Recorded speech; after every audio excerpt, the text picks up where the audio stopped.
Siz kimsiz? Biz odamlarga hayot bergan va berganlarimizni qayta oladiganlarmiz. Nega kulyapsan? Xayolimga Muso va Fir'avn hikoyasi keldi.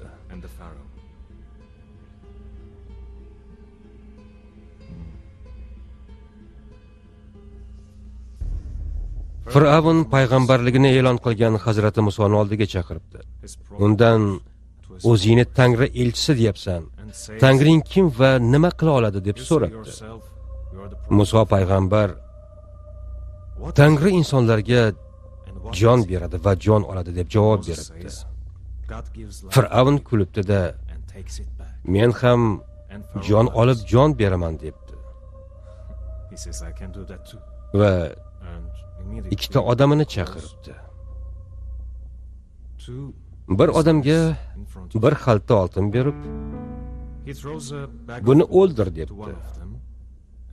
Va ikkinchi odamni o'ldirtiribdi. Mana qara, men qo'limga jon berdim. Narigisini esa jonini oldim. Men Tangriman debdi. Muso payg'ambar esa yerda yotgan jasadni ko'rsatib, agar Tangri bo'lsang, agar jon bera olsang, uni tiriltir dedi.